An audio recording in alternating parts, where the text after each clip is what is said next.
My name is Chris Holton-Jablonski, and it is my joy and privilege to serve you as your minister.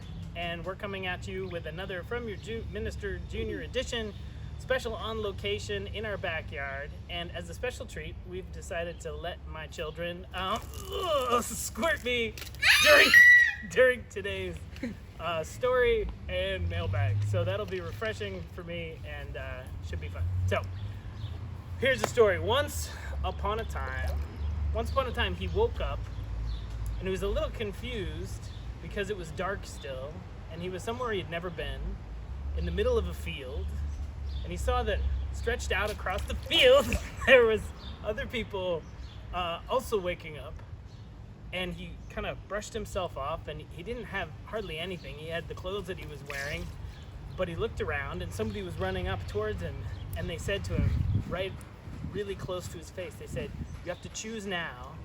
You can stay or help, or you can run away, but we could really use the help." And the person turned and ran, and the person ran in the direction of this enormous monster,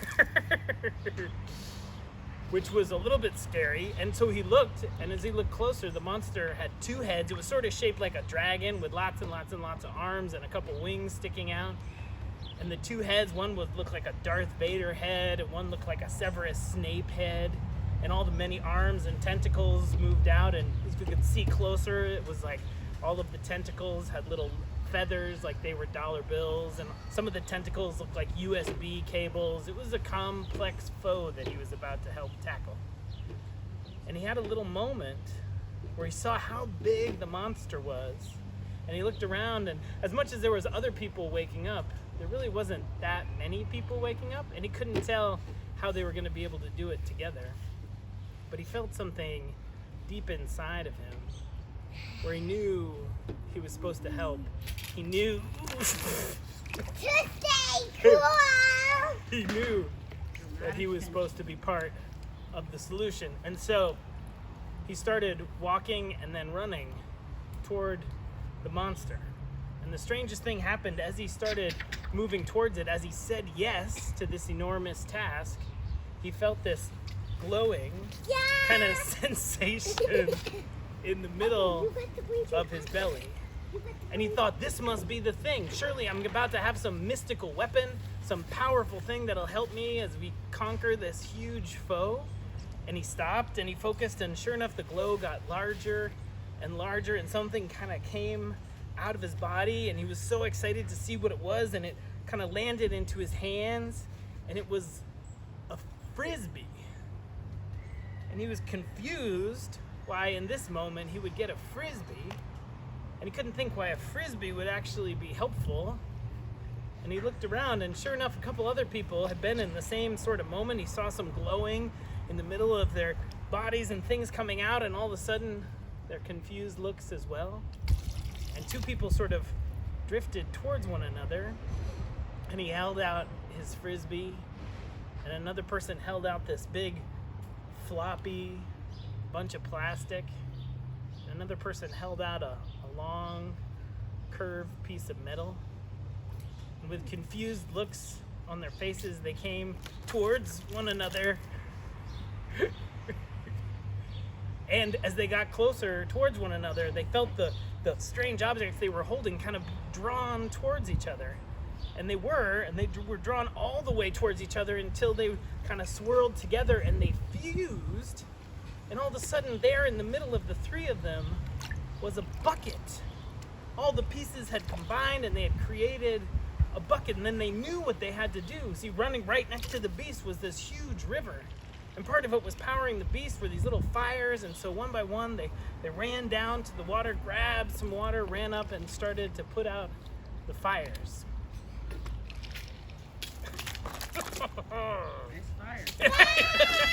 And I tell you this story. All right. Okay. In part because, as I mentioned in the midweek message this week, somebody asked for the special auction sermon topic. They asked, what do we tell our grandchildren? And in this complicated moment, I think that story to me speaks to some of the answer. we tell them that each and every one of us has a piece within us of the solution, and that together, when we come together and we bring our truest and our deepest gifts, something new is created.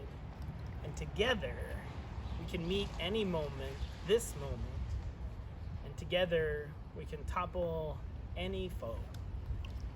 And so, that's the story. And now, we have a very special mailbag, special delivery. Oh my. And a moving camera. Yeah. There it is. Whoa. Mailbag. Nice. That's the best delivery. How did that paper get so soggy? I don't know. Here we go. You want to lounge your toesies? All right. So, what do we have in the mailbag? Just me, not them. Okay. Hold on. What do we got? Green anacondas or amethyst pythons? So I believe this is Audra in Belmont, and the question is green anacondas or amethyst pythons. And it's a fascinating question because I'm a little bit afraid of snakes, and I don't think that she knew that, and so it's sort of a terrifying question either way. But they're both actually very beautiful snakes, so I looked them up, but I'm gonna probably have to go with the amethyst, just because it's kind of a cuter name. But they're both deeply terrifying. Probably for me, I would do the green anaconda. Green anaconda? Purple. Green was my favorite color. But oh, by the way, what is the name of poisonous nightshade? And also from Audra, what is the name of poisonous nightshade? And it is, well, there's a couple names as these things go, but belladonna, which is such a nice name for something poisonous. But yeah, so thank you all very much from all of us. We are deeply grateful, and we hope that you have summers full of moments of relaxation and restoration. And please do keep the mailbag questions coming. And yeah, know that you're held and that you're loved, and that we're gonna make it through this together. And yeah, thanks very much.